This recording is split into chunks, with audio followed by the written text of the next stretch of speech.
1950-এর দশকে উত্তর ভারতের চরণদাসপুর বরুণা জঙ্গলের মধ্যে আয়াস্ত নামে এমন এক গোষ্ঠীর বসবাস ছিল যারা ইয়াস্ক নামে এক শয়তানের উপাসনা করত।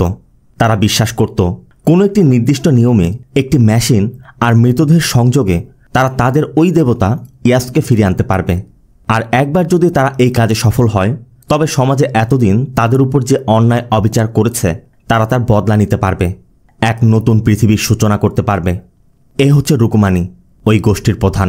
14 বছরের সাধনার পর আজ তারা তাদের পরীক্ষা চালাচ্ছে। এই যাত্রায় যদি তারা ব্যর্থ হয় তবে তাদের বহু বছর পর্যন্ত আবার অপেক্ষা করতে হবে।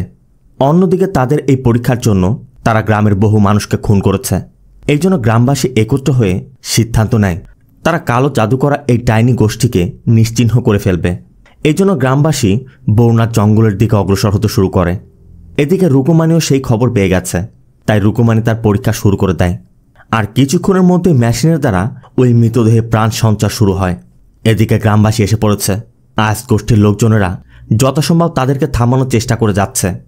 তবে ঠিক তখনই কেউ একজন ওই বডিটিতে আগুন ধরিয়ে দেয়, আর রুকুমানির ইয়াস্ক বানানোর আশা একদমই নিঃশেষ হয়ে যায়।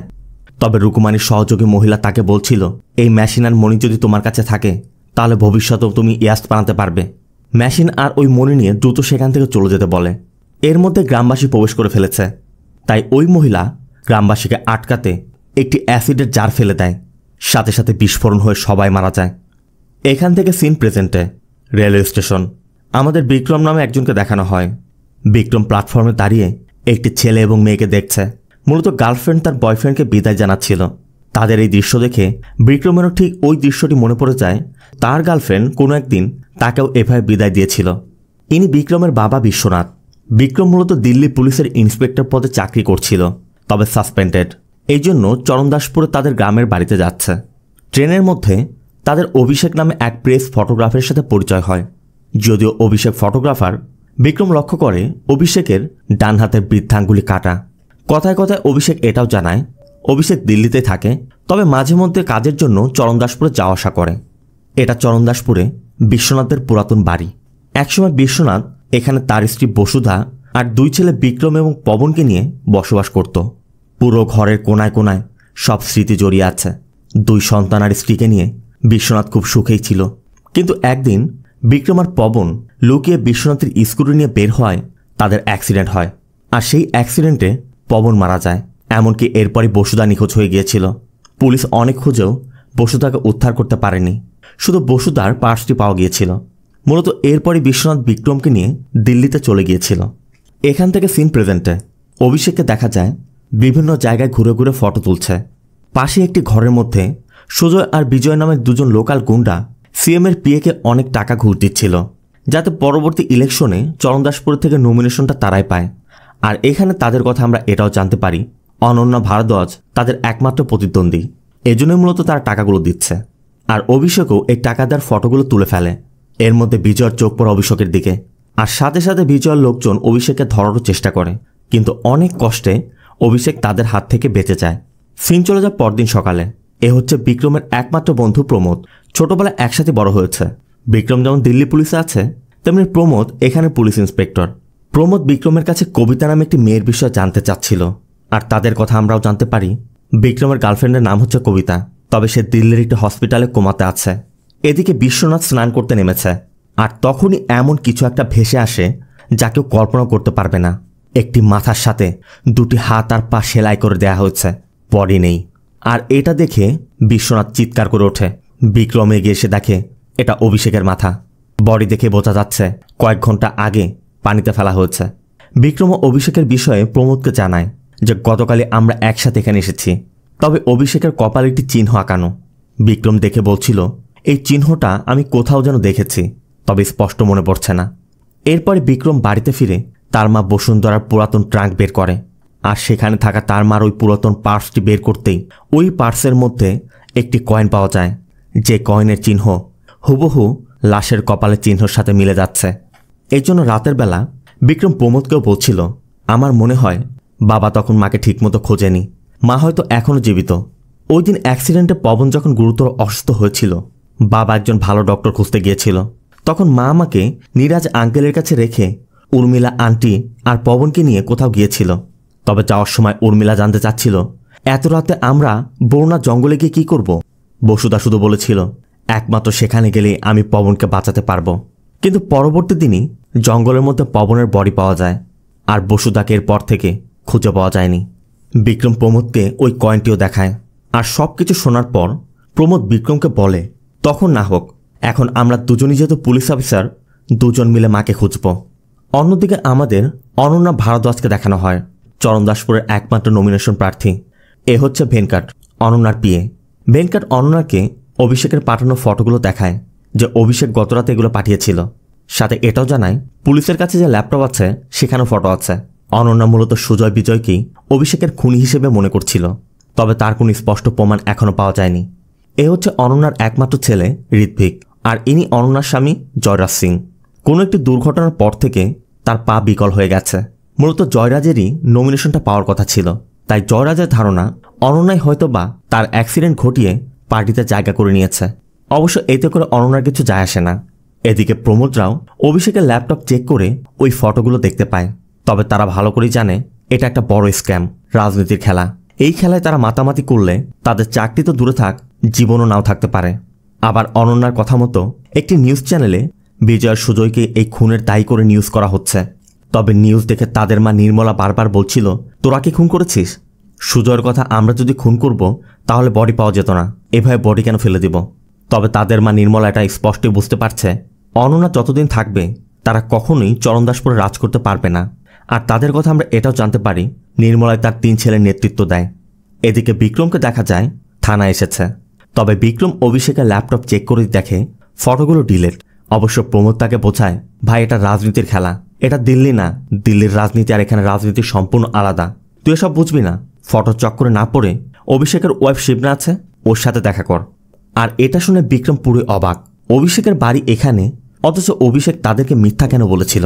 যাই হোক, বিক্রম শিবনার সাথে দেখা করতে চায়, তবে গিয়ে দেখে বিজয় সুজয়ের লোকেরা বাইরে প্রোটেস্ট করছে, কারণ কিছুক্ষণ আগেই শিবনার সাথে দেখা করতে অনন্যা এসেছে, আর সেই খবর পেয়েই তারা অনন্যাকে অবরুদ্ধ করে রেখেছে। এখানের এক মহিলার সাথে কথা বলে বিক্রম এটাও জানতে পারে অভিষেকের ডাকনাম ছিল বাবলু। এদিকে বিক্রমকে দেখা মাত্রই অনন্যা বিক্রমকে কল করে জানালায় দেখা করতে বলে। আর এখানে আমরা তাদের কথায় জানতে পারি বিক্রমের গার্লফ্রেন্ড কবিতা অনন্যারই ছোট বোন, আর কবিতার সাথে বিক্রমের সম্পর্কের আগে অনন্যার সাথে কিছু একটা ছিল, তবে কোনো কারণে সেটা নষ্ট হয়ে গিয়েছিল। এদিকে ভিড় ক্লিয়ার হয়ে গেছে, তাই অনন্যা চলে যায়। তবে যাওয়ার সময় ভেনকাটকে বলে জয়েন্ট কমিশনারকে কল করো, বিজয় সুজয়কে অ্যারেস্ট করাও, কারণ ওদের ছোট ভাই বিট্টুর মাথাটা গরম। ওকেও ফোন করে বলো যে ওদের ভাইকে পুলিশ এনকাউন্টার করবে, কারণ অনন্যা জানে বিট্টু উল্টাপাল্টা কিছু একটা করবে। কথা মতো সেটাই করা হয়। আর ওই রাতেই পুলিশ যখন সুজয় আর বিজয়কে ধরে নিয়ে যাচ্ছিল, বিট্টু পুলিশের উপর হামলা করে একজন কনস্টেবলকে গুলি করে মেরেও ফেলে, আর সুজয় বিজয়কে নিয়ে পালিয়ে যায়। তবে এটা নিয়ে একটা ইস্যুও তৈরি হয়, কারণ অনন্যার বুদ্ধিতেই কনস্টেবলের মৃত্যু হয়েছে, তাই সিএম অনন্যাকে বলছিল জানি না তুমি টিকিট পাবে কি পাবে না।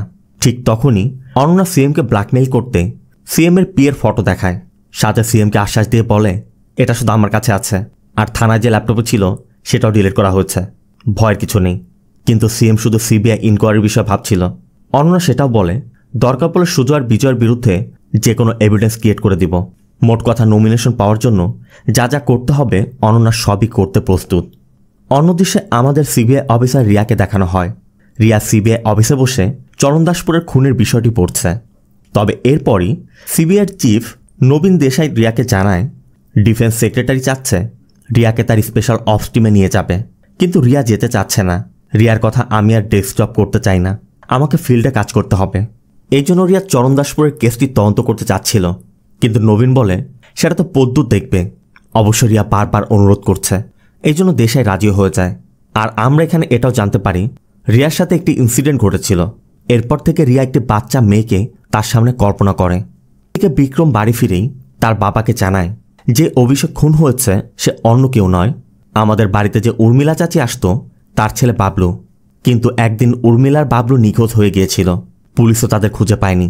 বিক্রমের সন্দেহ বাবলুর মা উর্মিলা আর তার মা বসুধার নিখোঁজের সাথে এই খুনের কোনো একটি কানেকশন নিশ্চয় আছে। আর এই কানেকশনের খোঁজে পরবর্তী দিনে বিক্রম প্রমোদকে নিয়ে উর্মিলাদের বাড়িতে যায়। বাড়িটি পুরো পরিত্যক্ত অবস্থায় পড়ে আছে, আর এই বাড়ির দোতলার মেঝেতে রক্ত দেখেই বিক্রমরা বুঝতে পারে অভিষেককে এখানে খুন করা হচ্ছে আর এই জায়গা দিয়ে ফেলা হয়েছিল। তবে এটাই তারা বুঝতে পারছে না বডিটি কোথায় গেল, বডি পার্টস দিয়ে তারা কি করছে। এরপরে আমাদের সেই রাতের দৃশ্য দেখানো হয় যে রাতে বসুধা উর্মিলাকে নিয়ে পবনকে বাঁচাতে বরুণা জঙ্গলে গিয়েছিল। জঙ্গলের গভীরে যেতেই একটি গেট দেখা যাচ্ছিল।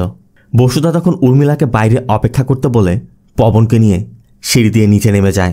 এক ব্যক্তিকে দেখা যায় মেশিন নিয়ে দাঁড়িয়ে আছে। বসুধা তার কাছে আশীর্বাদ চাইলে লোকটি জানায় আশীর্বাদ পেতে হলে তার জন্য মূল্য পরিশোধ করতে হবে। এই জন্য সে বসুধার কাছে একটি কয়েন চায়। বসুধা তখন তার কাছে থাকা ওই কয়েনটি ওই মেশিনে দেয়া মাত্রই মেশিনটি অন হয়ে যায়। লোকটি তখন বসুধাকে তার ডান হাতের বৃদ্ধাঙ্গুলি মেশিনের মধ্যে রেখে তার ইচ্ছা জানাতে বলে। বসুধা বলে আমি আমার ছেলে জীবন বাঁচাতে চাই, ওকে সুস্থ হতে দেখতে চাই। ঠিক তখনই বসুধার বৃদ্ধাঙ্গুলি কেটে ফেলা হয়। বসুধাও তখন ব্যথায় চিৎকার করে ওঠে। আর ঠিক তখনই একটি দমকা হাওয়া এসে উর্মিলাকেও একটি গাছের উপর আছড়ে ফেলে। এরপর আমাদের সুজয় আর বিজয়েরও একটি ঘটনা দেখানো হয়। বর্তমান সময় 7 বছর পূর্বে রাজনৈতিক সহিংসতার জন্য বিজয় সুজয় নেপাল বর্ডারের কাছে আত্মগোপনে ছিল। কিন্তু বিজয় একদিন খাবার খেতে বের হলে রমেশ নামে এক নেতার লোকেরা তাকে দেখে ওই নেতাকে জানিয়ে দেয়। রমেশের সাথে সাথে সুজয় বিজয়কে মারতে লোক পাঠিয়ে দিয়েছিল। আর সেখানে থাকা একজন সুজয় আর বিজয়ের মা নির্মলাকেও বিষয়টি জানিয়ে দেয় যে রাত নাগাদ ওরাও সেখানে পৌঁছে যাবে। নির্মলাও তখন 2 ছেলেকে বাঁচাতে এক মহিলা শরণাপন্ন হয়। ওই মহিলাকে সবকিছু খুলে বলার পর মহিলা শুধু বলে জীবন পেতে হলে তার মূল্য চোকাতে হবে। পাশে থেকে অন্য এক মহিলা তখন ইশারায় কিছু বোঝায়। আর এরপরে তারা নির্মলাকে একটি কয়েন দিয়ে বরুণার জঙ্গলে যেতে বলে। অন্যদিকে রমেশের লোকেরা সুজয় আর বিজয়কে মারতে পৌঁছে গেছে। নির্মলাও সেই মহিলার কথা মতো বরুণা জঙ্গলে পৌঁছে গেছে। এরপর বসুধার মতো মেশিনের মধ্যে কয়েন ফেলে সে তার 2 ছেলের জীবন সাথে তাদের শত্রুর বিনাশ চায়। আর এরপর আঙ্গুল দেয়া মাত্রই তার আঙ্গুলটি কেটে ফেলা হয়। আর তখনই আমাদের দেখানো হয় রমেশের লোকেরা যখন সুজয় আর বিজয়ের উপর আক্রমণ করেছিল এক ঝাঁক মৌমাছি তাদের উপর আক্রমণ করে। তবে সুজয় আর বিজয়কে কিছুই করছে না। আর এই সুযোগে সুজয় আর বিজয় রমেশের লোকদেরকে মেরে ফেলে। অন্যদিকে ওই রাতেই মাটনের নলি খেতে গিয়ে গলায় হাড় আটকে রমেশেরও মৃত্যু হয়। 7 বছর আগে নির্মলা এভাবেই তার 2 ছেলেকে রক্ষা করেছিল। সিন চলে আসে প্রেজেন্টে। বিক্রম অভিষেকের ওয়াইফ শিবনার সাথে দেখা করে আর তার সাথে কথা বলে জানতে পারে অভিষেকের মা উর্মিলা এখনও জীবিত, তবে মানসিক ভারসাম্যহীন অবস্থায় অন্য একটি জায়গায় রয়েছে। তাই বিক্রম শিবনাথ থেকে সেই ঠিকানাটিও নিয়ে নেয়। আবার নির্মলাকেও দেখা যায় আবারও 2 ছেলের জীবন বাঁচাতে ওই মহিলার কাছে এসেছে। সে এবারও নির্মলাকে একটি কয়েন দিয়ে দেয়। তবে নির্মলা চলে যেতেই মাইথিলি নামে ওই বোবা নারী তার কাছে জানতে চাচ্ছিল তুমি দ্বিতীয়বার কেন কয়েন দিলে। তখন সে শুধু মাইথিলিকে বলে পূর্ব নির্ধারিত কিছুই পরিবর্তন করা যায় না। নির্মলা বাড়িতে ফিরেই তার ছেলেদেরকে ওই জায়গার কথা বলে, কিন্তু বিজয় এসব কিছু বিশ্বাস করতে চাচ্ছে না। বিজয়ের কথা ওই দিন তোমার কোনো অলৌকিক ঘটনার কারণে আমরা বাঁচিনি, আমরা 2 ভাই মিলে ওদেরকে মেরেছিলাম। বিজয়ের বিট্টু বলছিল অনন্যায় যেহেতু একমাত্র সমস্যা আমরা অনন্যাকে সরিয়ে দেই। অবশ্য সুজয় বলে সেদিন সবাইকে মৌমাছি কামড়ালেও আমাদেরকে কেন ছেড়ে দিয়েছিল, তুই কি দেখিসনি সেটা? রাজনীতি করা আর গুন্ডাগিরি করা এক না, মা যেমনটা বলছে তাই হবে। এদিকে রিয়া প্রমোদের কাছে অভিষেকের তোলা ফটোর কথা জানতে চাইছে। প্রমোদ জানায় ফটো তো ডিলিট হয়ে গেছে, কিন্তু রিয়ার কথা পুলিশ কাস্টডিতে থাকা ফটো ডিলিট কিভাবে হলো আর সেটা অনন্যার কাছে কিভাবে পৌঁছালো। তবে রিয়া এটাও বুঝতে পারছে থানার ফটো ডিলিটের পিছে অনন্যারও হাত রয়েছে। তাই পরবর্তী দিন সকাল হতেই রিয়া অনন্যার সাথে দেখা করতে চায়। তবে অনন্যার একটি মিটিং আছে, এই জন্য অনন্যা বের হয়ে যাচ্ছিল। রিয়া বলে সমস্যা নেই, যেতে যেতে কথা বলবো। এই জন্য রিয়া অনন্যার সাথে তার কারে উঠে যায়। তবে রিয়া ভেনকাটকে অন্য কারে যেতে বলে। এরপর যেতে যেতে রিয়া অনন্যাকে বলছিল যে অভিষেকের মৃত্যুর আগে একটি আননোন নম্বর থেকে তার সাথে কথা হয়েছে। আর ওই ফোনের আইএমইআই নম্বর দিয়ে লোকেশন বের করে অনন্যার লোকেশনই পাওয়া গেছে। অনন্যার কথা সেটা অ্যাপ্রক্স লোকেশন, সেটা দিয়ে কিছু প্রমাণ হয় না। তবে রিয়া একটি সিসিটিভি ফুটেজ দেখায় যেখানে 3 মাস আগে ভেনকাট আর অভিষেককে একসাথে দেখা গেছে। রিয়া বলে ভেনকাট আমার পার্টির লোক আর অভিষেক একজন ফটোগ্রাফার। পার্টির অনেক ক্যাম্পেইনে অভিষেক ফটো তুলেছে। তবে তাদের কথার মধ্যেই হঠাৎ করে ড্রাইভার অন্য রাস্তায় মোড় নেয়। অনন্যা জানতে চায় এদিক দিয়ে কেন যাচ্ছ। ড্রাইভার বানকি তখন জানায় বিজয় তাকে হুমকি দিয়েছে তার মেয়েকে তুলে নিয়ে যাবে, আর এই জন্য বিজয়ের কথা মতো সে এই কাজটি করল। আর একটু সামনে যেতেই বিজয় আর তার লোকেরা এসে অনন্যাদের ঘিরে ফেলে। অবশ্য রিয়া তাদের সাথে ফাইট করে যাচ্ছিল। অনন্যাও নিজেকে বাঁচাতে যথাসাধ্য চেষ্টা করে যাচ্ছে। তবে এভাবে কিছুক্ষণ ফাইট চলার পর অনন্যা একসময় সুযোগ পেয়ে কারে উঠে যাচ্ছিল। অনন্যা বারবার রিয়াকেও ডাকছিল কিন্তু আচমকা রিয়ার সামনে বাচ্চাটা ভেসে ওঠে। রিয়াও তখন স্তব্ধ হয়ে দাঁড়িয়ে আছে। আর এই সুযোগে বিজয়ের এক লোক রিয়ার মাথায় আঘাত করে। রিয়া তো জ্ঞান হারিয়ে পড়ে যায়। অনন্যা তার জীবন বাঁচাতে সেখান থেকে পালিয়ে যায়। তবে এরপরই তারা জানতে পারে রিয়া সিআইবি অফিসার। এখন তো তাদের আর বাঁচার কোনো রাস্তাই নেই। তাই সুজয় সিদ্ধান্ত নেয় নির্মলা যেমনটা বলেছে তারা তাই করবে। তবে আপাতত রিয়াকে কারের পিছে তুলে নেয়। এদিকে বিক্রমকে দেখা যায় উর্মিলার ঠিকানায় পৌঁছে গেছে। বিক্রম উর্মিলাকে পেয়েও যায়। তবে উর্মিলা বিক্রমকে চিনতে পারছে না। অবশ্য বিক্রম উর্মিলাকে তার মা বসুদার একটি গান শোনায়। আর ওই গান শুনেই উর্মিলা চিনতে পেরে বলে, আমি বরুণা জঙ্গলে যেতে নিষেধ করেছিলাম। শয়তানটা বেচারির আঙ্গুল কেটে নিয়েছিল। শয়তানটা আমাকেও মেরে ফেলবে। আর উর্মিলার কাছে বরুণা জঙ্গলের কথা জানতে পেরে ওই রাতেই বিক্রম বরুণা জঙ্গলে যায়। অন্যদিকে সুজয়রাও বরুণা জঙ্গলে যাচ্ছে। তবে এবার তারা কেউ করবে না। বীর্য নামে তাদের এক কাজের লোককে নিয়ে এসেছে। সুজয় তাকে বেশ কিছু টাকা আর কয়েন দিয়ে বলে দেয়, তুই ওখানে গিয়ে এই কয়েনটা দিবি। এরপর আশীর্বাদ হিসেবে আমাদের দুজনের সকল শত্রুর বিনাশ চাইবি, সাথে আমার ইলেকশনের টিকিটটাও। বিনিময়ে তোর একটা আঙ্গুল কেটে রাখবে। কথা মতো বীর্য নিচে গিয়ে ওই লোকটা নির্দেশনা মতো তাই করে। আর আঙ্গুল কাটা হয়ে গেলে লোকটা বীর্যুকে কয়েনটা ধরিয়ে দিয়ে বলে, তোমার ইচ্ছা পূরণ হয়ে গেছে। তবে বীর্য উঠে আসা মাত্রই সুজয় আর বিজয় ওই লোকটাকে গান পয়েন্ট করে। কিন্তু লোকটাও একটা মুচকি হাসি দিয়ে সেখান থেকে চলে যায়। সাথে সাথে সুজয়দের ড্রাইভার চিৎকার করে ওঠে। আর তারাও দৌড়ে এসে দেখে তাদের ড্রাইভার রক্তাক্ত মরদেহটি পড়ে আছে। কিন্তু আশেপাশে কাউকে দেখা যাচ্ছে না। বীর্য তখন ভয়ে গাড়ির পিছে লুকিয়ে আছে। রিয়াও কারের ট্রাঙ্কের মধ্যে গুলির শব্দ পাচ্ছে। ঠিক তখনই কালো পোশাক পরা কেউ একজন চারিদিকে ধোঁয়া ছড়িয়ে দেয়। আর ধারালো একটি তরবারি দিয়ে প্রথমে বিজয়ের ডান হাত আর সুজয়ের বাঁ হাত কেটে ফেলে। এমনকি এরপরই দুজনের গলা কেটে দুজনকেই খুন করে। তবে এরপর বীর্যুকে মারতে গেলে বীর্যর আঙ্গুল কাটা দেখে বীর্যুকে ছেড়ে দেয়। এর মধ্যে বিক্রম এসে পড়ে। কিন্তু বীর্যর এমন অবস্থা সে কিছু বলতেও পারছে না। আবার রিয়াও ভিতর থেকে শব্দ করছিল। তাই বিক্রম রিয়ার বাঁধন খুলে রিয়াকে বের করে। আর নিজের পরিচয় দিলে পুলিশ শুনে রিয়াও একটু কমফোর্টেবল ফিল করছে। তবে তারা একটু সামনে যেতেই যা দেখতে পায় তা তারা কল্পনাও করেনি। আগুনের একটি সার্কেলের মধ্যে সুজয় আর বিজয়ের মরদেহ পড়ে আছে। কিন্তু তাদের কাটা হাতগুলো এখানে নেই। কিছুক্ষণের মধ্যে পুরো ফোর্স এসে পড়ে। তারা এসে দেখে বডি তো আছে, বডির সাথে হাত নেই। আর প্রত্যেকটা বডিতে সেই চিহ্ন আঁকানো রয়েছে। এরপর বডিগুলোকে মর্গে পাঠানো হয়। ফরেন্সিক টিমের সদস্যরা তখনও কাজ করছে। বিক্রম নিচে গিয়ে দেখতে চাচ্ছিল যে নিচে কে আছে। তখন একজন ফটোগ্রাফার জানায় টর্চ নিয়ে কোনো লাভ নেই, জ্বলবে না, কারণ ক্যামেরার ফ্ল্যাশও সেখানে জ্বলেনি। তারপরও বিক্রম টর্চ নিয়ে নিচে যায়। আর একদম ভিতর পৌঁছাতেই আচমকা টর্চটি বন্ধ হয়ে যায়। এই জন্য বিক্রম দিয়াশলা জ্বালিয়ে দেখার চেষ্টা করছিল যে এখানে কি আছে। তখনই বিক্রমের চোখ পড়ে মানুষ আকৃতির একটি ধাতব বস্তুর দিকে। তবে এটা কি বিক্রম বুঝতে পারছে না। অন্যদিকে বিজয় সুজয় মারা যাওয়ায় অনন্যা তার পার্টি মেম্বারদের নিয়ে আনন্দ উল্লাস করছে, কারণ এখন কেউই তার জয় আটকাতে পারবে না। এর মধ্যে রিয়ারাও অফিসে ফিরে বীর্যকে জিজ্ঞাসাবাদ শুরু করেছে, কারণ একমাত্র বীর্যই সেখানে সবকিছু নিচ্চোখে দেখেছিল। বীর্য বলে ভূতের মতো কিছু একটা ছিল, তবে আমার সেখানের কিছুই মনে নেই। অবশ্য এরপর ধরে উত্তম মাধ্যম দিলে বীর্য স্বীকার করে বলে যে 7 বছর আগে বিজয় সুজয়ের মা নিজের আঙ্গুলের বিনিময়ে তার ছেলেদের জীবন বাঁচিয়েছিল। এবারও বিজয় সুজয় নিজেদের বাঁচাতে তাকে সেখানে নিয়ে গিয়েছিল। কিন্তু রিয়ার কথা, তোমার কথা যদি সত্যি হয় তাহলে ওরা এখনও জীবিত থাকার কথা। রিয়া অনন্যাকেও ডেকে ওই দিনের ঘটনার জন্য জিজ্ঞাসাবাদ করে, কারণ রিয়ার ধারণা অনন্যা তাদের খুন করাতে পারে। আবার কাকতালীয়ভাবে 2টি ক্রাইম সিনেই বিক্রমকে পাওয়া গেছে। এই জন্য বিক্রমকে জিজ্ঞাসাবাদ করে যে সে ওই রাতে কী জন্য সেখানে গিয়েছিল। বিক্রম তখন তার মায়ের কথা বলে যে আমি আমার মায়ের ট্রেস খুঁজতেই সেখানে গিয়েছিলাম। সাথে এটাও বলে অভিষেকের আর এই 2 ভাইয়ের খুনের সাথে আমার মায়ের নিখোঁজ হওয়ার কানেকশন আছে, কারণ ডেড বডিতে থাকা চিহ্ন আমি আমার মায়ের কাছেও দেখেছি। বিক্রম রিয়াকে সেই কয়েনটিও দেখায়। আবার বীর্যও সেম কয়েনের কথা বলেছে।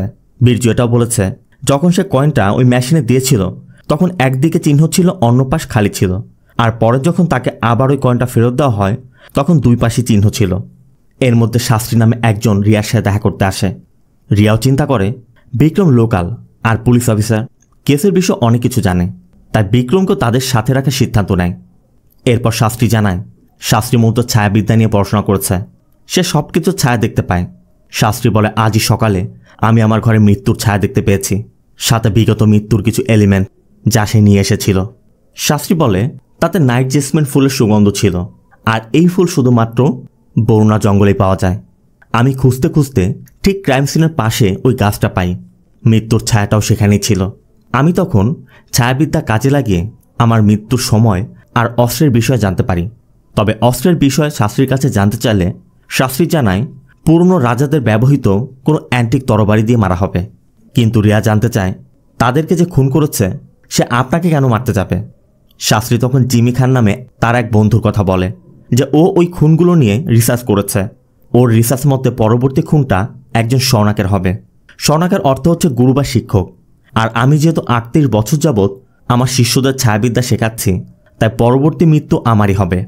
তখনই শাস্ত্রীর ওয়াইফ কালিন্দী আসে এবং বলে তোমাকে কতবার বলেছি এদের কাছে এসব বলে লাভ নেই, এরা বিশ্বাস করবে না, তোমাকে উল্টো পাগল বলবে। সাথে এটাও বলে অমৃতের খাওয়ার সময় হয়েছে।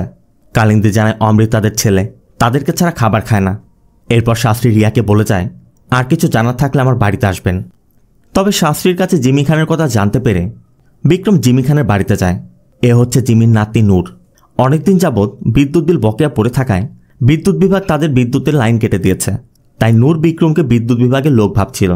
তবে জিমিকে ডাকলে বিক্রম শাস্ত্রীর কথা বলে যে সেই আমাকে পাঠিয়েছে। কিন্তু খুনের বিষয়ে যখনই জানতে চায় জিমি বুঝে ফেলে বিক্রম পুলিশের লোক। তাই জিমি বিক্রমকে সাহায্য না করে বিক্রমের কথা না শুনেই বিক্রমকে বের করে দেয়।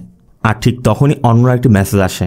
অনন্যা আজ রাত 8টায় হাইফাই হোটেলে বিক্রমকে দেখা করতে বলছে। এদিকে রিয়ারা শাস্ত্রীর সম্পর্কে তথ্য নিতে শাস্ত্রীর বাড়ির সামনের এক নাপিতের সাথে কথা বলে। আর তার থেকে জানতে পারে শাস্ত্রীর একটি ছেলে ছিল নাম অমৃত, তবে 8 বছর আগে মারা গেছে। আর এটা শুনে রিয়ারা পুরো হতবাক, কারণ কালিন্দীতে বলল অমৃত তাদের ছাড়া খাবারই খায় না। তাহলে এরা পাগল টাগল নয় তো আবার। এদিকে পাশেই বীরজুর বাড়ি, তাই রিয়ারা যাওয়ার সময় তথ্য নিতে বীরজুর বাড়িতে যায়। আর সেখানে গিয়ে দেখে সবাই উল্লাস করছে। রিয়ারা জানতে পারে 5 বছর আগে বীরজুর একমাত্র ছেলে আদেশ হারিয়ে গিয়েছিল, আজ সকালে ফিরে এসেছে। আর এরপর অফিসে ফিরে রিয়ারা বীরজুকেও আদেশের ফেরার খবরটি দেয়। আর এখানে আমরা এটাও জানতে পারি ওই দিন বীরজু তার ছেলের ফিরে পাওয়ার আশীর্বাদ চেয়েছিল, এজন্য সেদিন বিজয় সুজয় মারা গিয়েছিল। তবে রিয়া আদেশকে জেলে পাঠানো ভয় দেখালে বীরজু ওই রাতে সব কিছু খুলে বলতে রাজি হয়। সিন চলে যায় রাতে হাইফাই হোটেলে। অনন্যা আর বিক্রম হোটেলে উঠেছে। তবে এখানে আসার বিশেষ একটি কারণ আছে, আর তা হচ্ছে জয়রাজ। জয়রাজকে হোটেলের ঠিক উল্টো পাশে একটি ভবনে একটি মেয়ের সাথে দেখা যায়। সবথেকে অবাক করার বিষয় হচ্ছে জয়রাজ নিজের পায়ে দাঁড়িয়ে আছে। বিক্রম জানতে চাও ভালো হলো কবে। অনন্যা জানায় অনেকদিন থেরাপি দেওয়ার পর ঠিক হয়েছে, কিন্তু এখনই কাউকে জানাতে চাচ্ছে না। ও এখানে যাদের সাথে দেখা করছে আমারই পার্টির লোক, তাদের সাথে মিলে আমাকে বাড়ি থেকে বের করা প্ল্যান করছে। আর একদম নির্বাচনের আগ মুহূর্তে সবার সামনে ভালো হওয়ার কথা প্রকাশ করে সিম্প্যাথি নিতে যাচ্ছে। মূলত জয়রাজের বিরুদ্ধে এভিডেন্স কালেক্ট করতেই অনন্যা এখানে এসেছে। বিক্রম অনন্যাকে পেয়ে একটি উপকার করতে বলে। অনন্যার যেহেতু সব জায়গায় যোগাযোগ আছে, তাই বিক্রম বিদ্যুৎ বিভাগে কথা বলে জিমির বাড়ির লাইনটা দিতে অনুরোধ করে। আর অনন্যার কথা মতো লাইন দিয়েও দেওয়া হয়। আর জিমিকে এভাবে সাহায্য করায় জিমিও বিক্রমকে সাহায্য করতে রাজি হয়। জিমি বলে তুমি তো খুনগুলোর বিষয়ে জানতে চাও, চলো তোমাকে কিছু দেখাচ্ছি। অন্যদিকে বীরজু রিয়াদের ওই রাতের ঘটনা বলছে। বীরজু জানায় ওই রাতে কালো মাস্ক পরা কেউ একজন তড়িৎ গতিতে এসে অ্যান্টিকের একটি ধারালো তরবারি দিয়ে ওদের দুজনকে খুন করেছিল, ঠিক যেমনটা শাস্ত্রী বলেছিল। রিয়াও ধারণা করে শাস্ত্রী হয়তো আরও কিছু জানে। এই জন্য রিয়া শাস্ত্রীর সাথে কথা বলতে শাস্ত্রীর বাড়িতে যায়। এদিকে জিমি বিক্রমকে কিছু পুরনো ডকুমেন্টস দেখায় এবং বলে 1952 সালে ঠিক এমন একটা ঘটনা ঘটেছিল।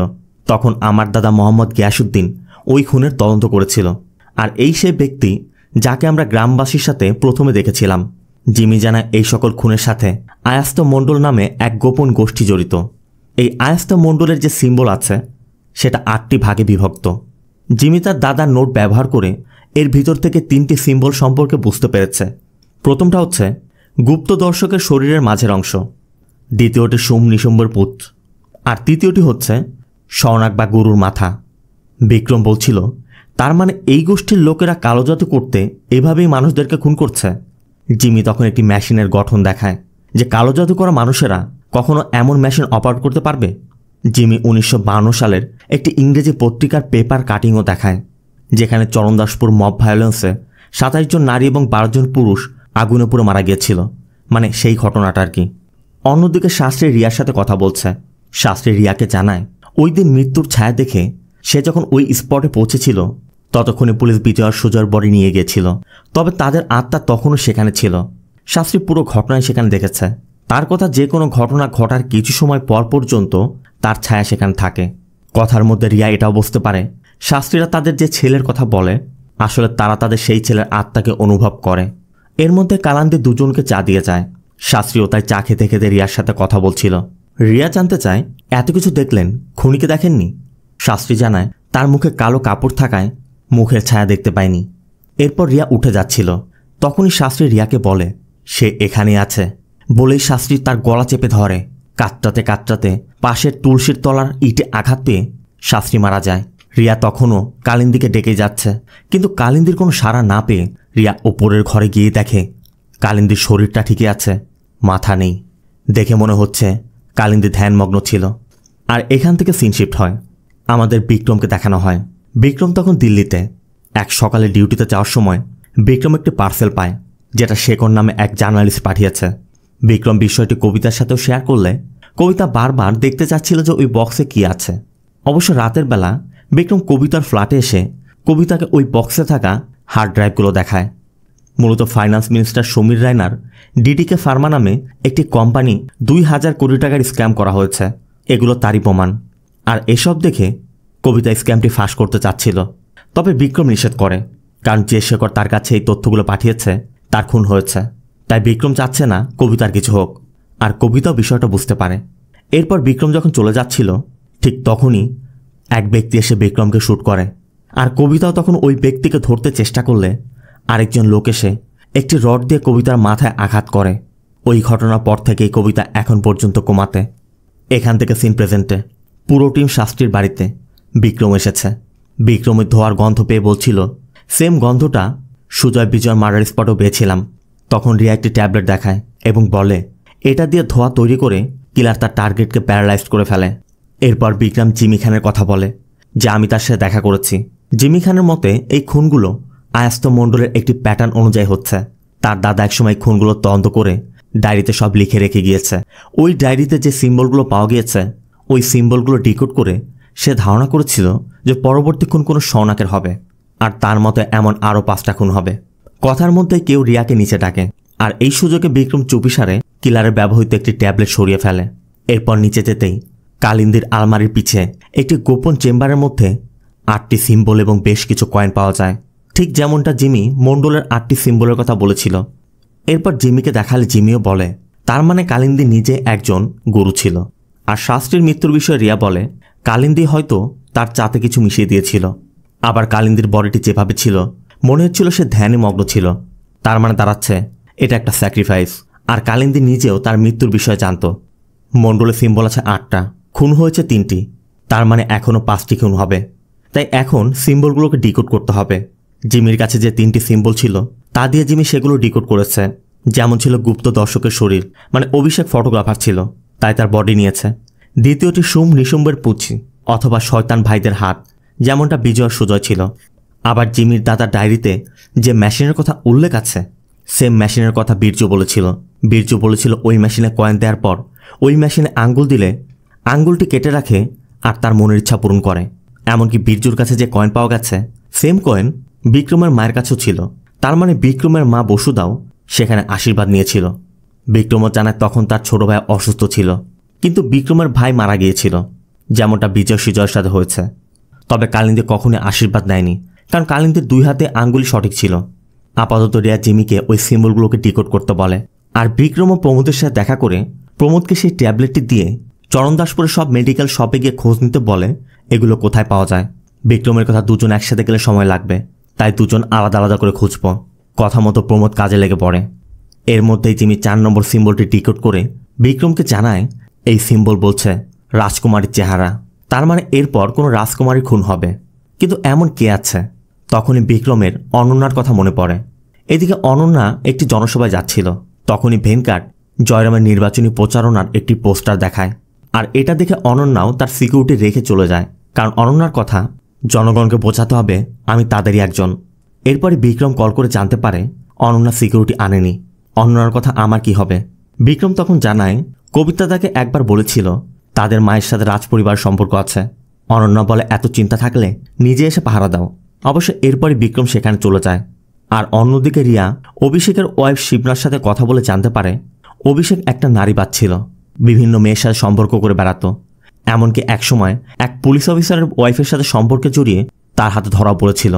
ওই পুলিশ অফিসার তো তখন ওকে এনকাউন্টার করতে চেয়েছিল। সেই ভয়ে অভিষেক 1 সপ্তাহ বাড়িতে ছিল না। তবে 1 সপ্তাহ পর জানা যায় ওই পুলিশ অফিসার কোনো একটি রোড অ্যাক্সিডেন্টে মারা গেছে। এমনকি ও যখন ফিরে আসলো ওর ডান হাতের বৃদ্ধাঙ্গ কাটা ছিল। ওর চালচলন কেমন যেন পরিবর্তন হয়ে গিয়েছিল। ও বলছিল ও ঈশ্বরের আশীর্বাদ পেয়ে গেছে, ওর সব শত্রু মারা যাবে। এরপর আবার আগের মতো করে নারীবাজি শুরু করে।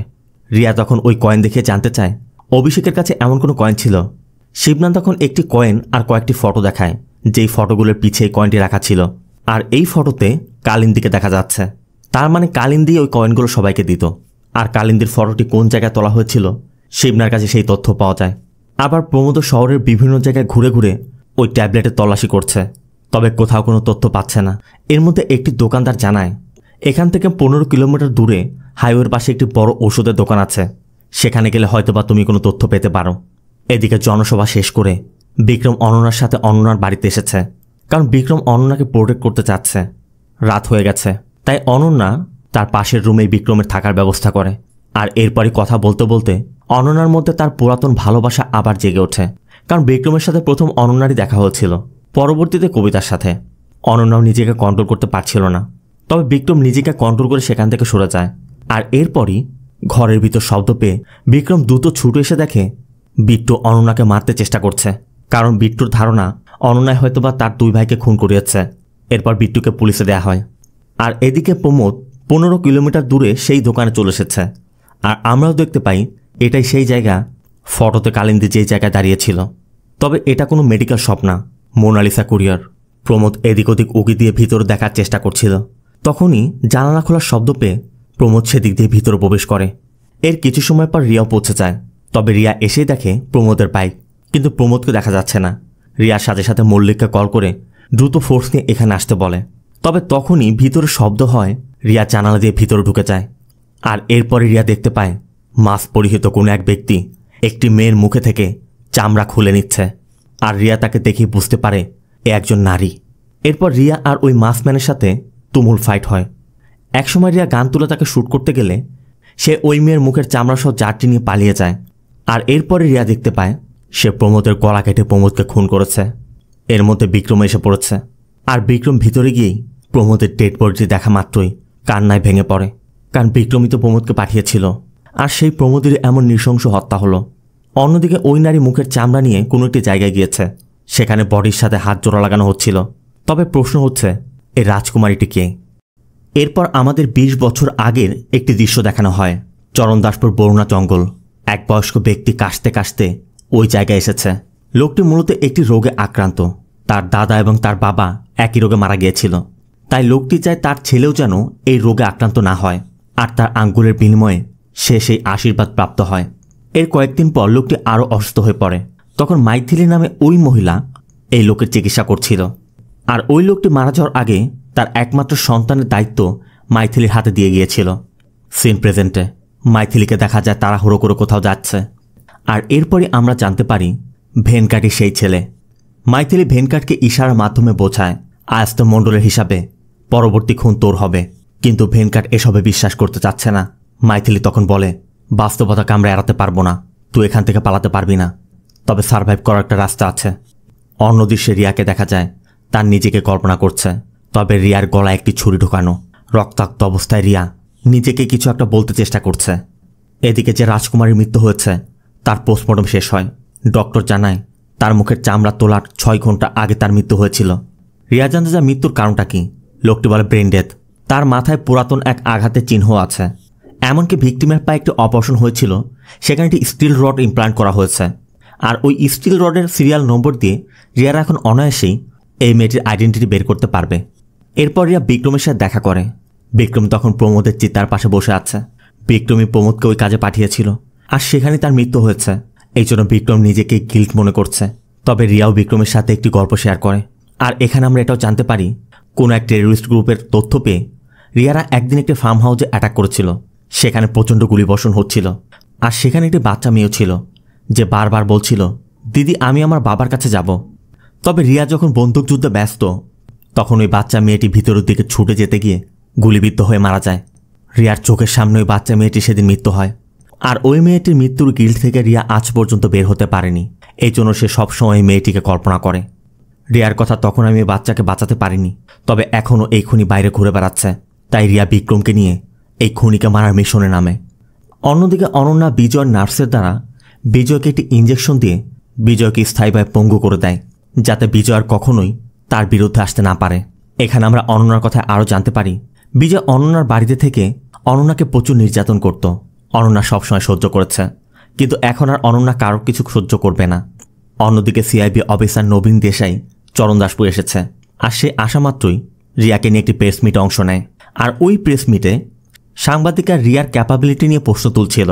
তারা মনে করছিল রিয়া হয়তোবা এই খুনিকে ধরতে পারবে না। এমনকি রিয়ার সাথে ঘটে যাওয়া ওই পিছের ইনসিডেন্টের প্রশ্ন আসে।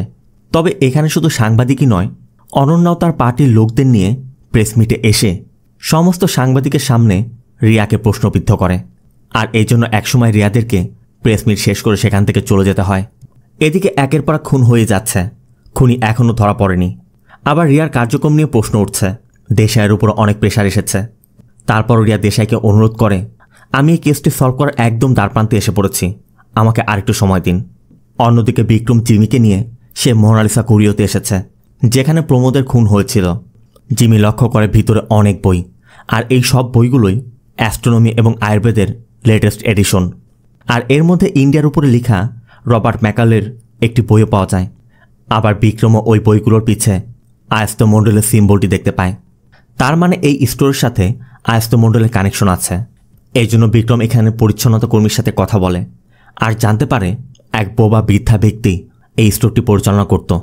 আর সে সুজয়ের বিজয়ের মা নির্মলাকেও কয়েকবার এখানে আসতে দেখেছিল। এদিকে বিট্টু তখনও পুলিশ হেফাজতে আছে। এই জন্য বিক্রম বিট্টুকে মারধর করে বিট্টুর মা নির্মলার সম্পর্কে জানতে চায়, যে সে কোথায় লুকিয়ে আছে। আর বিট্টুর কাছ থেকে তথ্য নিয়ে বিক্রম নির্মলার সাথে দেখা করতে আসে। কিন্তু নির্মলা বিক্রমের পিঠে গান ধরে বসে। বিক্রম তখন নির্মলাকে বোঝায়, আপনার কোনো সন্তানকে অনন্যা মারেনি। যে আপনাদের আশীর্বাদ দেয় সেই আপনার ছেলেদেরকে মেরেছে। আপনি আপনার ছেলের খুনিদেরকে ধরতে চাচ্ছেন, আর আমি আমার মা বসুতাকে খুঁজে পেতে চাচ্ছি। তাই আমরা দুজন একে অন্যকে হেল্প করতে পারি। এরপর নির্মলা বলে, কয়েন দিয়ে ডান হাতের আঙ্গুল দিলে যা চাওয়া যায় তাই পাওয়া যায়। বিক্রম জানতে চায় কয়েনগুলো কে দিত। নির্মলা বলে, কালিন্দী দিদি। তবে কালিন্দী দিদির সাথে মাইথিলি নামে এক বোবা মহিলা ছিল। আবার পরিচ্ছন্নতা কর্মীও একজন বোবা বৃদ্ধার কথা বলেছে, তার মানে সেই মাইথিলি। নির্মলা এটাও জানায় মাইথিলি ভেঙ্কট পাণ্ডের মা। বিক্রম নির্মলাকে কালিন্দির ঘরে পাওয়া ওই 8টি সিম্বলের ফটো দেখায়, যে এমন কোনো সিম্বল আপনি আগে কখনো দেখেছেন। মাইথিলি তখন একজন দেবতার ফটো দেখায় এবং বলে, আগেরবার যখন সুজয় বিজয়ের জীবন বেঁচেছিল তখন আমি কালিন্দী দিদিকে ধন্যবাদ জানাতে তার ঘরে গিয়েছিলাম। আর ওই ঘরে আমি এই দেবতার ফটো দেখেছিলাম। আমি ভেবেছিলাম এই দেবতার পূজা করলে হয়তোবা অনেক মঙ্গল হবে, তাই আমি কালিন্দী দিদির অগোচরে এটা নিয়ে আসি। কিন্তু তখন আমি জানতাম না এটা কোনো দেবতা নয়, এটা একটা শয়তান। আর এই সিম্বলটি দেখা মাত্রই বিক্রমেরও মনে পড়ে বিক্রম ওই জায়গার মধ্যে ঠিক এরকম একটি সিম্বল দেখতে পেয়েছিল।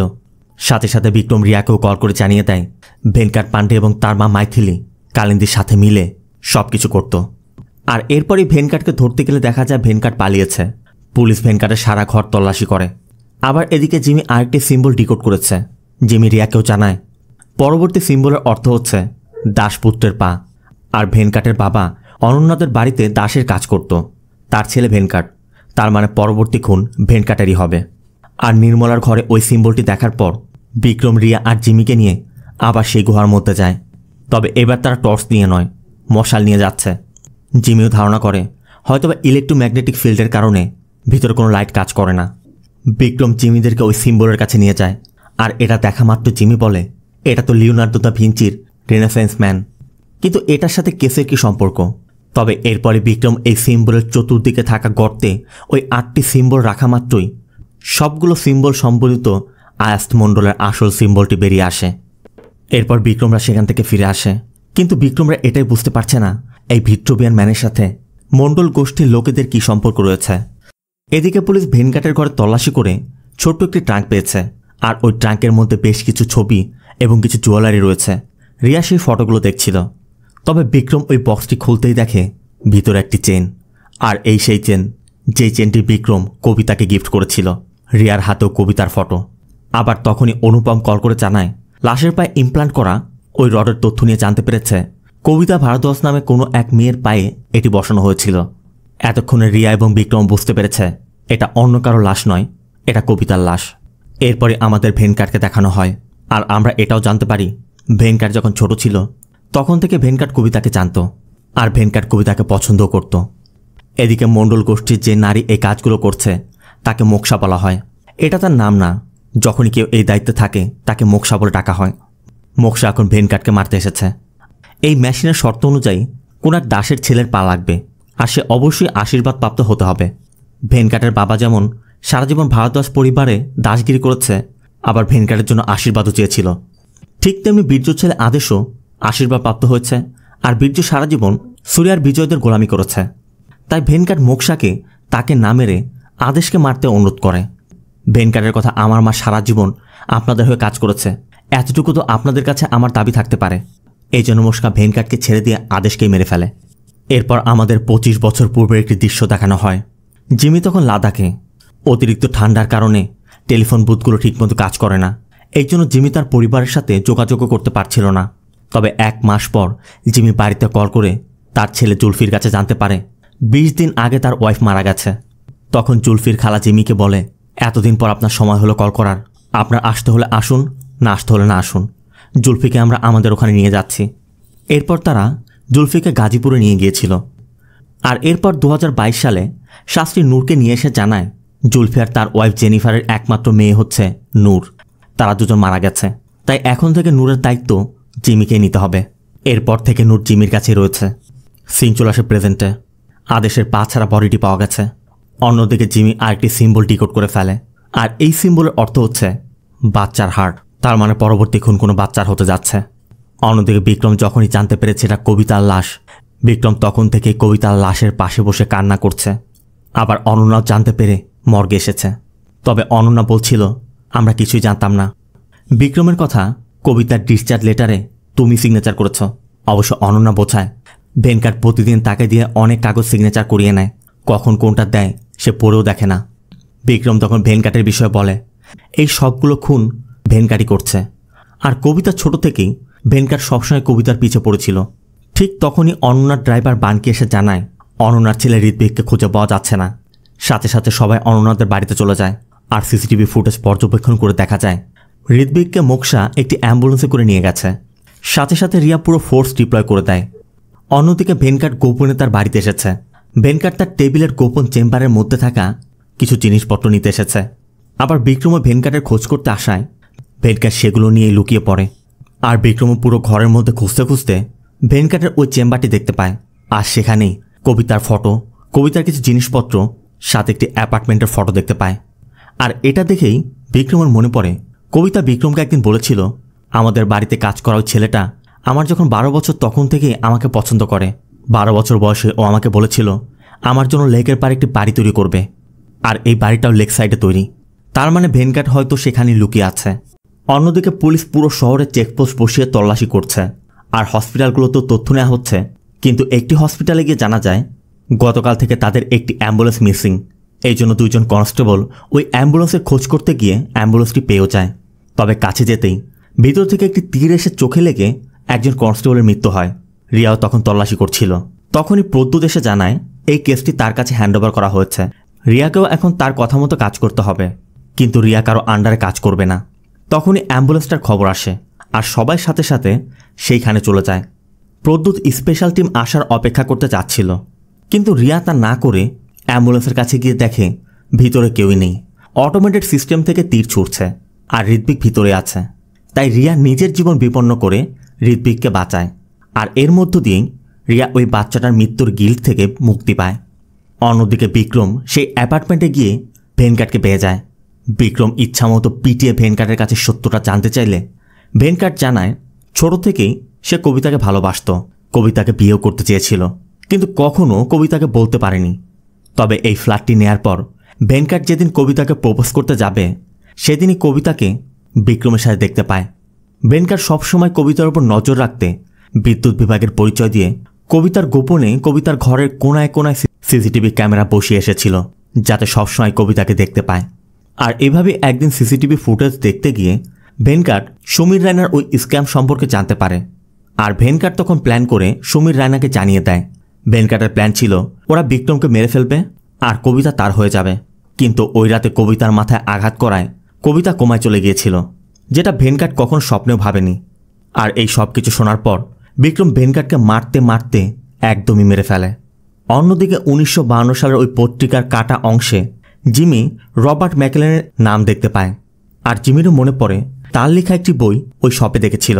তাই জিমি সেই শপে গিয়ে ওই বইটি পড়তেই জানতে পারে তার দাদা গিয়াসউদ্দিন খান আয়াস্তিয়ানদের সম্পর্কে সব থেকে বেশি জানত। আর তার তথ্য মতেই গ্রামবাসী সেই রাতে আয়াস্তদের ধ্বংস করেছিল। আর এর জন্য গিয়াসউদ্দিন আর তার নাতি মঈনুদ্দিন আয়াস্তদের হাতে খুন হয়েছিল। মঈনুদ্দিন ছিল মূলত জিমির বড় ভাই। যতদূর জিমি জানে, মঈনুদ্দিন একটি মরণঘাতী ব্যাধিতে আক্রান্ত হয়ে মারা গিয়েছিল। আর ওই রোগ নূরেরও আছে। জিমি তখন বুঝতে পারে তার বড় ভাই যদি রোগে না মরে আয়াস্তদের হাতে মরে, তার মানে তার দাদা গিয়াসউদ্দিনই কি তার নাতিকে বাঁচাতে আশীর্বাদ নিয়েছিল। আবার নূরেরও সেম রোগ আছে। তাই জিমিও দ্রুত বাড়ি ফিরে তার ছেলে জুলফির ফটো চেক করে দেখে জুলফিও নূরকে বাঁচাতে তার আঙ্গুল কেটেছে। তার মানে নেক্সট টার্গেট নূর। তবে এরপরই মোকসা জিমিকে বেহুশ করে নূরকে তুলে নিয়ে যায়। অন্য দৃশ্যে দেখা যায় রিয়া তার মধ্যে নিজেকে কল্পনা করছে, তবে সে আবার রিয়াকে ইয়াস্তের কথা বলে। আর এরপর রিয়া হসপিটালে গিয়ে জিমির সাথে দেখা করলে জিমি রিয়াকে ওই বইটির 5ম পাতা দেখতে বলে। রিয়াও দেখে এখানে তারই ফটো, কিন্তু তার নাম নন্দিনী। আর এটা 1951 সালের ফটো। তার মানে আয়াস্তদের সাথে রিয়ার কানেকশন আছে। এখান থেকে সিন চলে যায় 1951-এ। গভীর রাত, মুষলধারে বৃষ্টি পড়ছে। বরুণা ফরেস্ট ডাক বাংলো। এরা হচ্ছে অনন্ত এবং নন্দিনী। ইন্ডিয়ান গভর্নমেন্ট এখানে নিউক্লিয়ার প্লান্ট স্থাপন করবে, সেই সাইট দেখতে তারা এসেছে। এখানে রবার্ট, গিয়াসউদ্দিন আর জয়নন্দ আছে। অনন্ত বারবারই জানতে চাচ্ছিল 1 মাস হয়ে গেল প্রজেক্টের অ্যাপ্রুভাল এসেছে, এখনও একটি গাছও কেন কাটা হয়নি। রবার্ট তখন অনন্তকে অন্য একটি জায়গার কথা বলে যে সেই জায়গাটা এই জায়গার থেকে ভালো হবে, কিন্তু অনন্তের কথা সেটা সম্ভব নয়, ওই জায়গাতেই করতে হবে। আর আমি এখনই দেখতে যাব। জয়নন্দ বারবার বোঝানোর চেষ্টা করে যে এত রাতে ওই জায়গায় যাওয়া নিরাপদ না, কাল সকালে যাব। তবে অনন্ত নাছোড়বান্দা। তাই গিয়াসউদ্দিন আর রবার্ট অনন্ত আর নন্দিনীকে নিয়ে বের হয়ে যায়। তবে যেতে যেতে গিয়াসউদ্দিনরা জানায় ওই এরিয়ার মধ্যে আয়াস্তদের জায়গা পড়েছে। নন্দিনী জানতে চায় আয়াস্ত কি। গিয়াসউদ্দিন জানায় একদল নারী। গ্রামবাসীরা মনে করে এরা শয়তানের উপাসনা করে, আর এরা নারী না, এরা ডাইনি। এরা সব ধরনের কালো জাদু করে। গ্রামবাসী ভয়ে কখনোই এই রাস্তা দিয়ে আসে না। তবে আমি বহু বছর যাবৎ ওদের দেবতা, সিম্বল আর ওদের রিচুয়াল নিয়ে তদন্ত করছি। কথা বলতে বলতেই তারা আয়াস্তদের ওখানে পৌঁছে যায়। তখন আনন্দ বলছিল আমি গিয়ে ওদের বলে আসি যে ওদের জন্য আমি অন্য জায়গায় ভালো ব্যবস্থা করে দিব। তবে গিয়াসউদ্দিন অনুরোধ করে এই কথাটা নিজে না বলে নন্দিনীকে পাঠান। এর জন্য নন্দিনী ভিতরে যায়। আর নন্দিনীর সাথে রুকুমিনীর দেখা হয়। রুকুমিনীর সাথে কথা বলে নন্দিনী জানতে পারে রুকুমিনী ওয়েল এডুকেটেড। নন্দিনীও দেশের বড় একজন ফিজিসিস্ট। নন্দিনী জানতে চাচ্ছিল তোমাদের এই দেবতার নাম কি। রুকুমিনী বলে ইয়াস্ক। নন্দিনী বলে কখনো নাম শুনিনি। রুকুমিনী বলে ইয়াস্ক নিজেই তার ভক্ত বেছে নেয়। যার ভাগ্যে থাকে সেই ইয়াস্ককে জানতে পারে। কে জানে ইয়াস্ক তোমাকেও ভক্ত হিসেবে বেছে নিতে পারে। তবে নন্দিনী এসবে বিশ্বাস করে না, সায়েন্সে বিশ্বাসী। কথার মাঝে নন্দিনীর চোখ পড়ে নীল রঙের সেই স্টোনটার দিকে।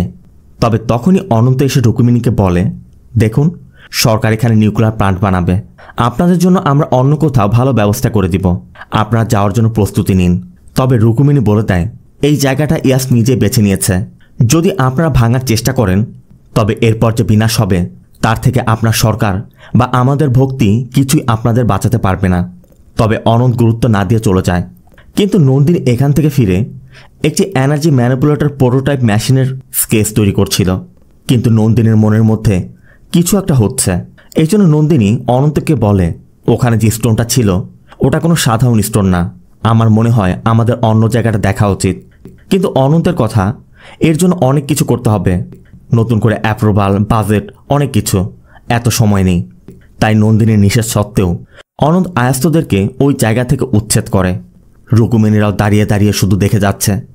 এর মধ্যে অনন্ত গিয়াসউদ্দিনের সাথে নন্দিনীকে ডাক বাংলোতে পাঠিয়ে দেয়। তবে পথে রুকুমিনী নন্দিনীর সাথে দেখা করে আর নন্দিনীকে বলে এখন যা কিছু হবে তার মূল্য পুরো চরণদাসপুরকে দিতে হবে। এরপর এখান থেকে ফিরে নন্দিনী ওইসব কথাগুলি ভাবছিল। তখনই রুকুমিনী এসে নন্দিনীর সাথে কথা বলে। রুকুমিনী নন্দিনীকে তাদের আয়াস্থদের গ্রন্থ দেখায়।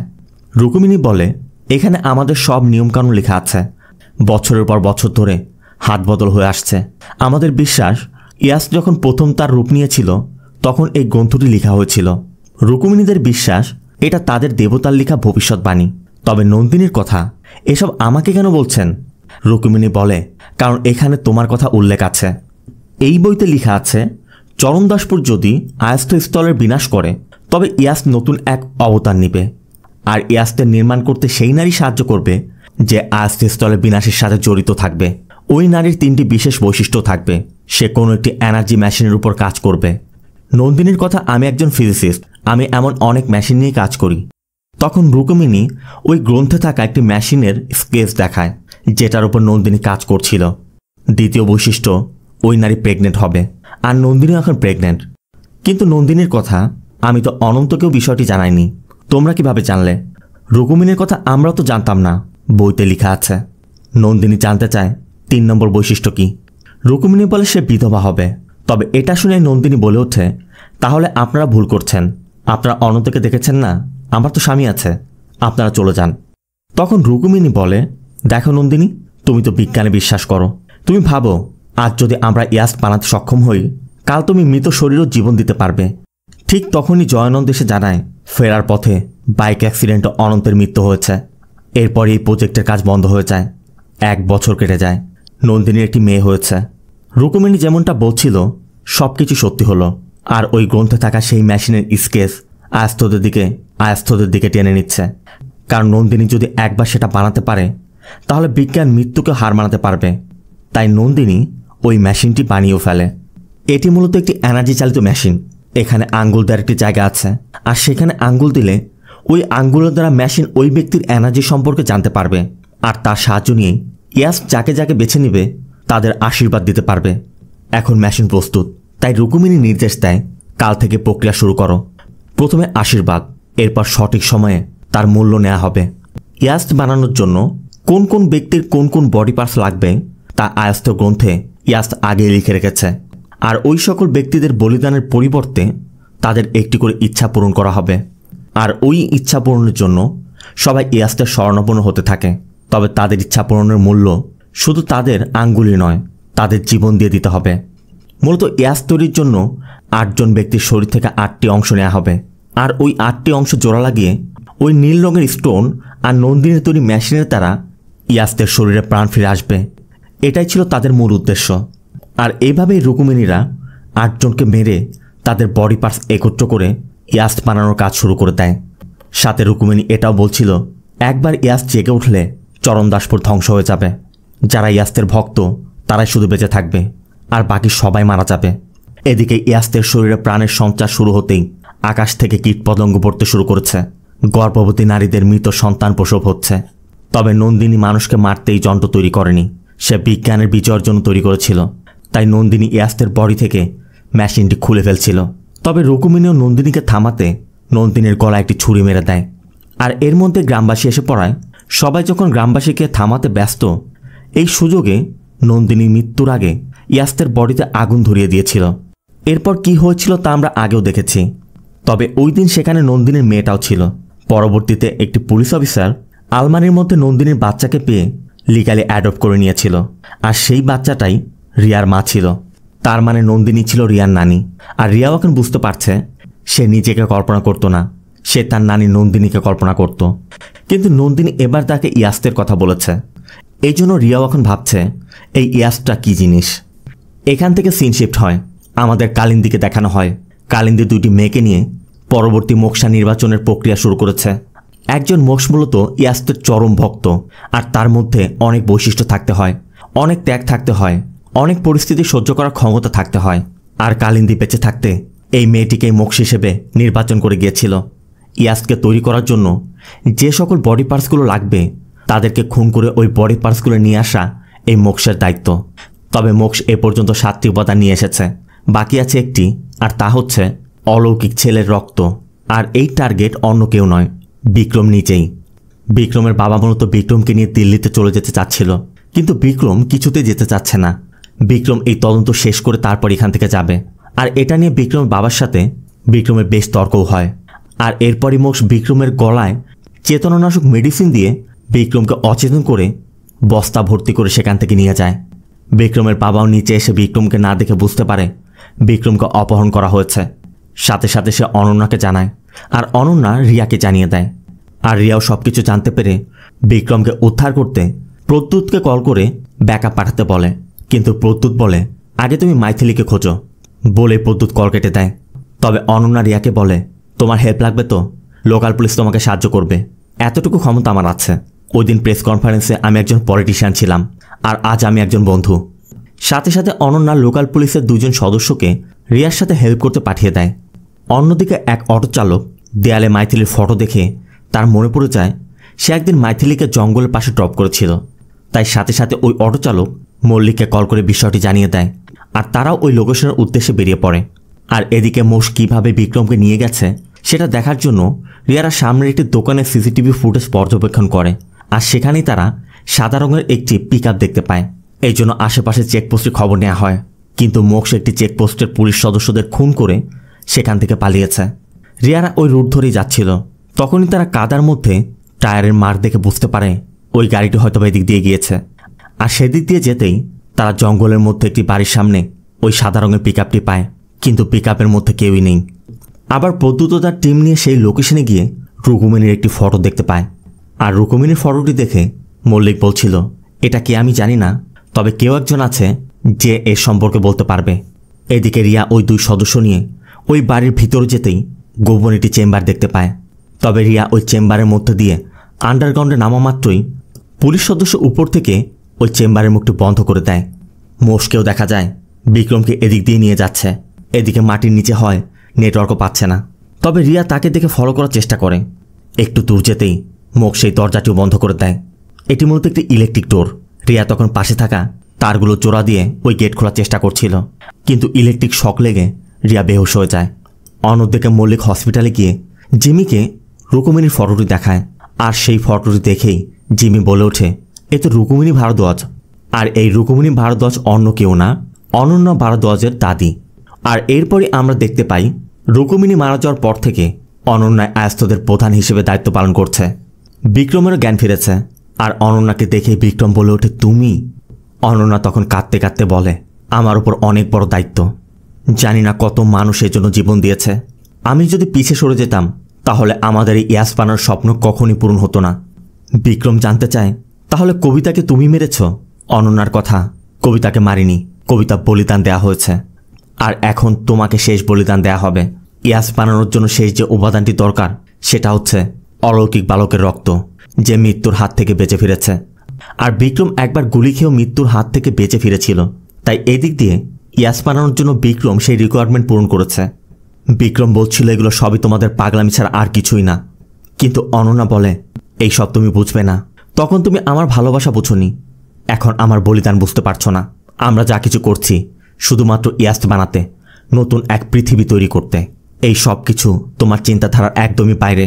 তবে যে প্রশ্নের উত্তর খুঁজতে তুমি চরণদাসপুরে এসেছিলে, আমি তোমাকে সেই উত্তর দিব। এরপরই অনন্যা বসুদাকে ডাকে।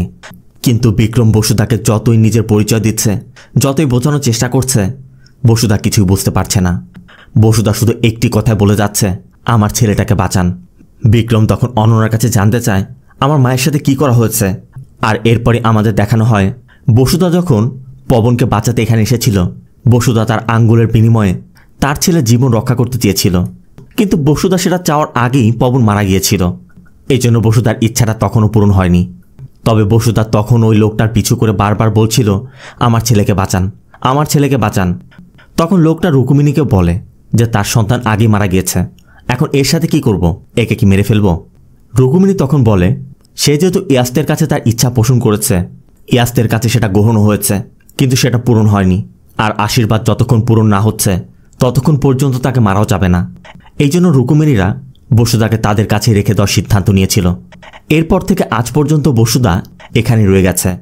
এরপর অনন্যারা বিক্রমকে বেহুশ করে বিক্রমের শরীর থেকে ইয়াস্তের শরীরে রক্ত দিচ্ছিল। তাদের ইয়াস বানানোর প্রক্রিয়া শুরু হয়ে গেছে। তবে এর মধ্যেই রিয়ার জ্ঞান ফিরে আসে। রিয়াও এখানে পৌঁছে যায়। এরপর রিয়ার আর মোক্ষের মধ্যে তুমুল ফাইট শুরু হয়। অনন্যা শুধু এই প্রক্রিয়া শেষ হওয়ার অপেক্ষা করছে। তবে এর মধ্যে এমন এক ঘটনা ঘটে যেটা অনন্যারা কেউই কল্পনা করেনি। হঠাৎ করে ইয়াস্তের শরীর থেকে বিক্রমের শরীরে রক্ত ফিরে যেতে শুরু করে। মাইথিলিও জানায় ইয়াস্ত বিক্রমের রক্ত নিতে পারছে না। আর তখনই অনন্যা বুঝতে পারে আজ থেকে 20 বছর আগে বিক্রমের মা বসুধা ইয়াস্তের কাছে তার ছেলের জীবন ভিক্ষা চেয়েছিল, আর ওই সময় ইয়াস্ত সেটা গ্রহণও করেছিল। তবে পবন আগে মারা যায় সেটা তখন কার্যকর হয়নি। 20 বছর পরে এসে বিক্রমের বেলাতে সেই আশীর্বাদ কার্যকর হচ্ছে। আর অনন্যা এটা বোঝার পরই অনন্যা রাগের বশে বিক্রমকে খুন করতে যাচ্ছিল। ঠিক তখনই রিয়া এসে বাধা দেয়। আর রুক্মিণী যেভাবে নন্দিনীর গলায় ছুরি মেরে নন্দিনীকে খুন করেছিল ঠিক একইভাবে অনন্যার গলাতে ছুরি মেরে দেয়। এরপর সবাইকে উদ্ধার করা হয়। সিন চলে যায় সিআইবি অফিসে। রিয়া আয়াস্ত মণ্ডলের ওই সিম্বল দেখে সবাইকে বলছে এটা এমন এক মণ্ডল যেটা আলাদা এক বিশ্বকে রিপ্রেজেন্ট করে। আর ওই ইউনিভার্সে যা কিছু হয় তার সব কিছু একটা আরেকটার সাথে ইন্টারকানেক্টেড থাকে। যেমন এই খুনগুলো আয়াস্ত মণ্ডলের সাথে কানেক্টেড ছিল, যেই মণ্ডলের আউটার সার্কেলে এই ভিকটিমগুলোর বডি পার্টসগুলো ছিল। আর মাঝ বরাবর ইয়াস্ত ঠিক যেন ফ্রাঙ্কেনস্টাইনের সেই মনস্টার। জিমি একমাত্র ব্যক্তি যে আয়াস্ত মণ্ডলের মিস্ট্রি সলভ করতে গিয়ে নিজের একমাত্র আপনজনকে হারিয়েছে। অন্যদিকে বিক্রম তার প্রশ্নের উত্তর ঠিকই পেয়েছে, কিন্তু তার জন্য অনেক বড় মূল্য দিতে হয়েছে, মানে কবিতার মৃত্যু। আর সবশেষে রয়েছে রিয়া নিচে। রিয়া এটাই বুঝতে পারছে না নন্দিনী রিয়াকে এই পর্যন্ত নিয়ে এসেছে নাকি তার ভাগ্য। তবে কারণ যেটাই হোক না কেন, যতদিন পর্যন্ত আয়াস্ত মণ্ডলের এই মিস্ট্রি, ততদিন পর্যন্ত রিয়া বসে থাকবে না। কিন্তু ইয়াস্ত, ওই মেশিন আর ইয়াস্তের আশীর্বাদ সম্পর্কে আমরা এতক্ষণ যা কিছু জানতে পেরেছি সেটা যথেষ্ট নয়। আরও অনেক কিছু আছে যা আমাদের চিন্তাধারার বাইরে। আর তখনই আমাদের দেখানো হয় মোক্ষকে বাঁচাতে অন্য একজন এসেছে, মূলত বাইরে থেকে অন্যকে মোক্ষের জায়গা নিয়ে নিয়েছে। তার মানে আয়াস্ত মণ্ডল এখানে শেষ হয়ে যায়নি। আয়াস্ত মণ্ডলের অনেক স্টোরি এখনও জানা বাকি। আর এর ভিতর দিয়ে এটাই বোঝা যাচ্ছে আয়াস্ত মণ্ডলের পরবর্তী স্টোরি নিয়ে এই সিরিজটির আরেকটি অংশ নির্মাণ করা হবে। তবে সেটা কবে হবে তার জন্য অপেক্ষা করা ছাড়া আমারও কিছু করার নেই। সবশেষে বলবো এটা একটা ফিকশনাল স্টোরি, বাস্তবতার সাথে কোনো মিল নেই। তাই এই গল্পের মধ্যে লজিক খুঁজতে গিয়ে নিজের ব্রেনের উপর চাপ বাড়াবেন না। এটা ওয়ান টাইম এন্টারটেইনমেন্ট হিসেবে নিতে পারেন, যেমনটা আমি নিয়েছি। এক কথায় বলতে গেলে হলিউডে অ্যাডাপ্টেড কিছু বিষয় আছে এখানে, যেমনটা ডক্টর ফ্রাঙ্কেনস্টাইন মুভিতে ছিল। হলিউডে এমন অনেক মুভি তৈরি হয়েছে, ইন্ডিয়াও একবার চেষ্টা করে দেখলো আর কি। তবে তারা ছিল পুরো বিজ্ঞান নিয়ে, আর এরা এখানে একটি কার্ড তৈরি করে দিয়েছে। তো সিরিজটি আপনার কেমন লাগলো অবশ্যই কমেন্টে জানাবেন। আর ভিডিওটি ভালো লাগলে ভিডিওতে লাইক দিয়ে চ্যানেলটিকে সাবস্ক্রাইব করতে একদম ভুল করবেন না। দেখা হবে অন্য কোনো মুভি বা সিরিজের এক্সপ্লেনেশন ভিডিওতে। ততক্ষণ সব ভালো থাকবেন, সুস্থ থাকবেন। আল্লাহ হাফেজ।